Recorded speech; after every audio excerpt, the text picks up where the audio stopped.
नमस्कार मित्रों, सभी का स्वागत है आपके अपने चैनल स्वरान एकेडमी क्लासेस पर। यहाँ हम बात करेंगे बीएससी नर्सिंग प्रवेश परीक्षा की।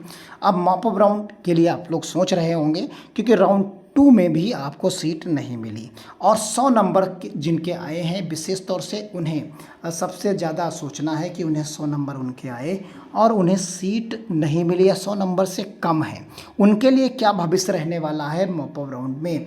तो आइए इसी मुद्दे पर इसमें पर्टिकुलर बात करेंगे। काउंसलिंग फीस और सीट डिजिग्नेशन के बारे में भी हम यहाँ पर बात करेंगे।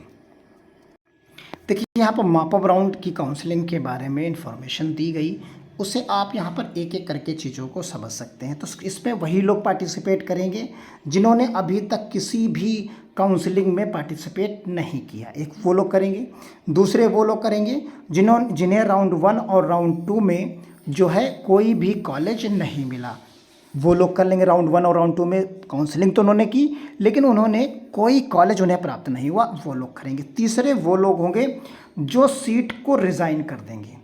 जो सीट को रिज़ाइन करेंगे वो चाहे राउंड 1 की हो या राउंड 2 की होगी। अब सवाल उठता है कि रिज़ाइन कैसे करेंगे। जो रिज़ाइन करने का जो ऑप्शन है, जो रिज़ाइन करने का जो ऑप्शन होगा कि वो रिज़ाइन कैसे करेंगे, इस पे जो बात होगी यहाँ पर आप देखिए, जो रिज़ाइन करने का यहाँ पर ऑप्शन दिया जाएगा वो कैसा होगा उस पर हम बात कर लेते हैं। कि जो रिज़ाइन होगी सीट्स, तो उसके लिए अलग से एक लिंक एक्टिव होगा, एक लिंक अलग से एक्टिव होगा। उस लिंक, इस काउंसलिंग जो अलॉटमेंट लेटर 2 राउंड 2 का जारी हुआ है, ये कंप्लीट प्रोसेस हो जाने के बाद एक लिंक एक्टिव होगा। उस लिंक के माध्यम से आप राउंड 1 की सीट, चाहे वो राउंड 1 की सीट हो चाहे वो राउंड 2 की सीट हो, आप उसे रिज़ाइन कर सकते हैं, उसे छोड़ सकते हैं। क्लियर। अब यहाँ पर देखिए, अगर आपने रिज़ाइन कर दिया, जब आप सीट को रिज़ाइन कर देंगे तो आपके ये जो 5,000 रुपये हैं, ये चाहे आपने राउंड 1 में दिए हों चाहे राउंड 2 में दिए हों, ये आपके जब्त हो जाएंगे। देखिए लिखा हुआ है फोर्टफाइड, तो ये जब्त हो जाएंगे। क्लियर। ये अब आपको वापस कभी नहीं मिलेंगे। अब आ जाइए, आप इस तरीके से मॉपअप राउंड में जा सकते हैं। अब उसके बाद यहाँ पर आते हैं कैंप। जो काउंसलिंग होगी वो ऑनलाइन होगी, यानी रजिस्ट्रेशन ऑनलाइन होगा और काउंसलिंग ऑफलाइन होगी। क्लियर है। अब यहाँ पर आ जाइए, फ़ीस के बारे में समझ लेते हैं। जो काउंसलिंग फ़ीस है, काउंसलिंग फ़ीस में आपको 500 रुपये देने हैं सभी को, फिर 5,000 रुपये यहाँ पर आपको अलग से देने हैं। अब यहाँ पर देखिए कौन से लोग 5,000 रुपये नहीं देंगे, उनके बारे में समझ लीजिए। 500 रुपये तो सभी को देने हैं। अब यहाँ पर 5,000 रुपये उन्हें नहीं देने हैं। आप देख सकते हैं कि 5,000 रुपये किसे नहीं देने, जिन्हें राउंड 1 और राउंड 2 में काउंसलिंग की लेकिन उन्हें सीट अलॉट नहीं हुई। जिन्हें सीट अलॉट नहीं हुई उन्हें ही 5,000 रुपये से मुक्ति मिलेगी। इसके अलावा अगर कहीं पर भी सीट अलॉट हो गई है तो आपको ये 5,000 रुपये देने होंगे, क्योंकि आप रिज़ाइन करके ही सीट तब मॉपअप राउंड में पार्टिसिपेट कर रहे होंगे। क्लियर है। तो रिज़ाइन किए बिना आप मॉपअप राउंड में पार्टिसिपेट नहीं कर सकते अगर आपको सीट किसी राउंड में मिली है। क्लियर। और तब आपको पूरे 5500 रुपये जमा करने होंगे। और अगर किसी को किसी काउंसलिंग में नहीं मिला तो उसके ये 5,000 रुपये नहीं आपको जमा करने होंगे, वो सीधा पार्टिसिपेट कर सकते हैं। ये चीज़ तो हो गई।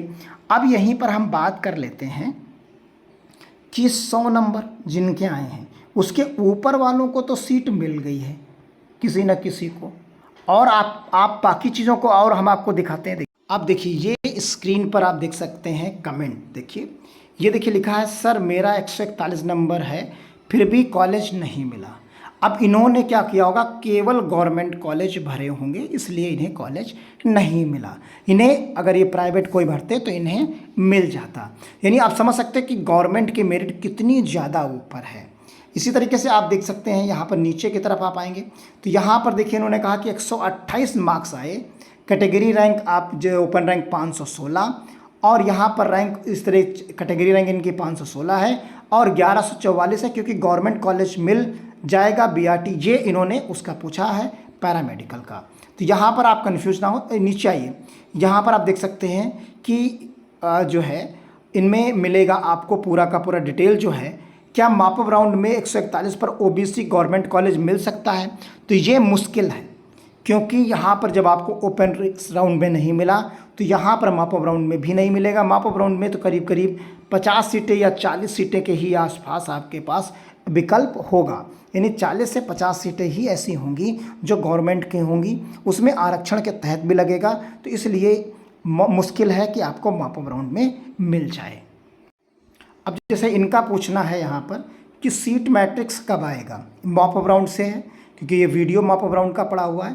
तो यहाँ पर आप देख सकते हैं सीट मैट्रिक्स जो होगी, वो सीट मैट्रिक्स जो है आपकी काउंसलिंग शुरू होने से एक दिन पहले या उसी दिन आ जाती है।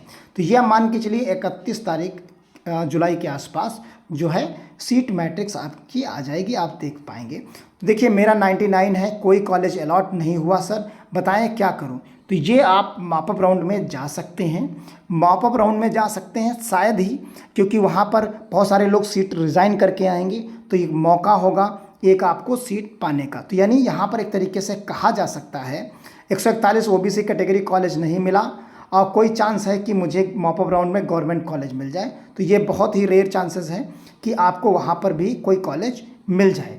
यहाँ पर देखिए क्या मॉप अप राउंड में कॉलेज चॉइस नहीं करना होता, तो चॉइस कॉलेज नहीं करना होता, आप डायरेक्टली एक सेंटर पर आपको बुलाया जाएगा, एक सेंटर है वो अलॉट किया जाएगा, उस सेंटर पर आपको जो है बुलाया जाएगा और उस सेंटर पर आप जाएंगे और उस सेंटर पर ही आपको कॉलेज अलॉट कर दिया जाएगा। पहले आपको रजिस्ट्रेशन करना होगा, ऑनलाइन रजिस्ट्रेशन करेंगे, फिर उसी के बाद आप काउंसलिंग के लिए लखनऊ जाएंगे, वहाँ पर कैंपस में ये काउंसलिंग होगी। क्लियर है, आप चीज़ों को समझ रहे होंगे। यहाँ पर आप देख सकते हैं बाकी चीज़ें, मॉप अप राउंड काउंसलिंग में क्या वीडियो, तो यहाँ पर मॉप अप राउंड में कितने % चांस है कि कोई कॉलेज मिल जाएगा, आपने नंबर ही नहीं बताया कि कितना है। देखिए यहाँ पर कहा कि जनरल कैटेगरी वालों को जिनके नंबर 142 हैं जो है उनके राउंड में मॉप अप राउंड में सरकारी कॉलेज मिल जाएगा। यहाँ पर मुश्किल है, आप क्लियर देखिए, यहाँ पर मुश्किल रहेगा कि उन्हें कोई कॉलेज मिल जाए। तो फीस के बारे में आपने देख लिया है, चीज़ों को आप समझ लिए हैं। तो अब जो है इसमें बात कर लेते हैं कि जिनका जो है 90 से ऊपर है, नहीं 90 से ज़्यादा है, यानी 90 से ज़्यादा नंबर जिनके हैं उनके लिए चांसेस है कि उन्हें कॉलेज मिल जाए, यानी 90 से ज़्यादा हैं जिनके नंबर, उन्हें चांसेस रहेंगे कि वो जो है पा जाए। 90 नंबर से ज़्यादा जिनके हैं उन्हें सीट मिलने के पूरे चांसेस हैं। 80 से जिनके ज़्यादा हैं उनके लिए बहुत कम चांसेस हैं और 80 से जो नीचे हैं उनके लिए बहुत कम चांस हैं। तो यानी 90 से 100 के बीच में जिनके पास हैं और अगर वो प्राइवेट चाहते हैं 90 नंबर से लेके 100 नंबर के बीच में है या 100 से ऊपर हैं, उनके अगर वो चाहते हैं कि प्राइवेट कॉलेज मिल जाए, उन्हें कोई ना कोई ही मिल जाए, तो इस शर्त पर कोई ना कोई कॉलेज उन्हें मिल सकता है मॉप अप राउंड में। किसमें? मॉप अप राउंड में मिल सकता है। बाकी उसके नीचे वालों के लिए बहुत रेयर चांसेस है कि कोई कॉलेज उन्हें मिले। तो 90 से ऊपर जिनके नंबर हैं उनके लिए चांसेस बने हुए हैं। तो मिलते हैं अगली अपडेट के साथ, तब तक के लिए धन्यवाद। जय हिंद, जय भारत।